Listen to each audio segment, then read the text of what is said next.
দেখো আজ বানাবো গাঁঠি কচুর দম। তো দেখো গাঁঠি কচুগুলোকে আমি এইভাবে কেটে নিয়েছি একটা গোটা সাইজের টমেটো, বড় সাইজের টমেটো, একটা গোটা পেঁয়াজ আর সামান্য আলু কেটেছি।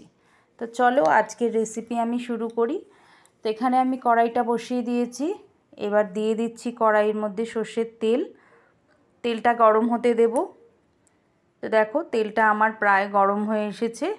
এবার আমি এর মধ্যে দিয়ে দেবো, ফোড়নে দিয়ে দেবো হাফ চামচ গোটা জিরে। তা হাফ চামচ গোটা জিরে দিয়ে দিচ্ছি। দেখতে থাকো, জিরেটা আমার একটু ভাজা হবে। যতক্ষণ না জিরের থেকে সুগন্ধ বেরোচ্ছে ততক্ষণ ভাজতে হবে।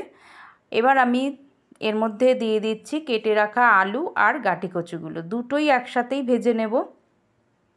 যেহেতু গাঁঠি কচুগুলো একটু বড় বড় কেটেছি, তার জন্যে আলু আর গাঁঠি কচু একসঙ্গেই ভেজে নেব। আর গ্যাসটাকে আমি মিডিয়াম টু লোতে রেখেছি, বেশি হাই করিনি, কারণ এটা একটু 3-4 মিনিট ধরে একটু ভেজে নিতে হবে ভালোভাবে, যাতে ভাজার সময়তেও কিছুটা সেদ্ধ হয়ে যায়। তা দেখো যে পেঁয়াজটা কেটে রেখেছিলাম আর টমেটোটা আমি এখানে একটু পেস্ট করে নিচ্ছি।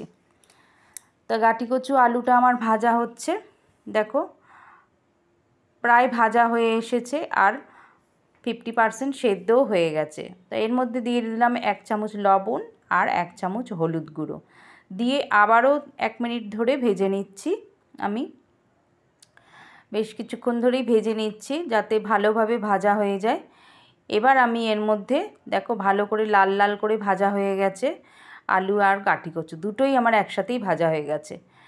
তো এর মধ্যে আমি এবার অ্যাড করব যে মশলাটা আমি পেস্ট করে রেখেছিলাম, সেই মশলাটা আমি এর মধ্যে দিয়ে দেব। তো দেখো মশলাটা আমি দিয়ে দিচ্ছি। এর মধ্যে একটা বড় সাইজের টমেটো আর একটা গোটা পেঁয়াজ নিয়েছি, তোমরা তো দেখলেই। এবার আমি এর মধ্যে আরও কিছু মশলা অ্যাড করব। দিয়ে দিচ্ছি 1 চামচ লঙ্কা গুঁড়ো আর 1 চামচ জিরে গুঁড়ো। হলুদ তো আগেই দিয়েছি।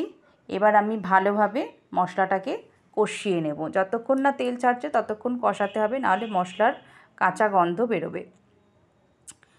তো 3-4 মিনিট ধরে আমি ভালোভাবে মশলাটাকে কষিয়ে নিচ্ছি। আলু তো মশলা যত ভালোভাবে কষানো হবে তত ভালো, তো তরকারিটার টেস্ট হবে বেশি। তো দেখো 3-4 মিনিট ধরে বেশ কিছুক্ষণ একটু টাইম ধরে কষিয়ে নিতে হবে। আর গ্যাসটাকে হাই করলে হবে না, মিডিয়াম টু লোতেই রেখেছি। তো দেখো মশলাটা আমার ভালোভাবে কষে এসছে, এবার তেল ছাড়া শুরু হয়ে গেছে। এবার আমি সামান্য জল দেব, সামান্য জল দিয়ে আবারও 2 মিনিট মতন করে কষে নেব। অল্প সামান্য জল ইউজ করছি, মিক্সির বাটিটার থেকেই জলটা দিয়েছি আমি ধুয়ে। এবার আর বেশ কিছুক্ষণ ধরে আবারও কষিয়ে নিচ্ছি। এবার আমি যতটা পরিমাণে ঝোল রাখবো ততটা আমি জল অ্যাড করব। এখানে আমি বেশি টেলটেলে ঝোল রাখবো না, একটু মাখা মাখা হবে, সেই পরিমাণ আমি জল এখানে অ্যাড করছি। তো জলটা আমি ফার্স্টে গরম করে নিয়েছিলাম, তোমরা পারলে গরম করেই দেবে জলটা। এবার দেখো এতটা ঝোল এবার বেশ কিছুটা কমেও যাবে সেদ্ধ হলে। এবার আমি ঢাকনাটা চাপা দিয়ে দেব, মিনিট 5 ফুটতে দেব। তো দেখো 5 মিনিট পরে আমি আবার ফিরে এসেছি, দেখব সেদ্ধ হয়েছে কি না।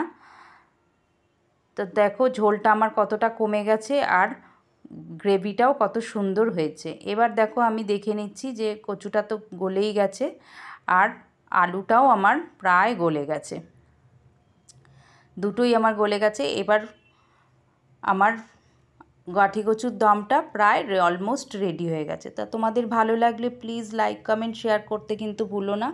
আর যারা নিউ তারা আমার চ্যানেলটিকে সাবস্ক্রাইব করে পাশে থেকো।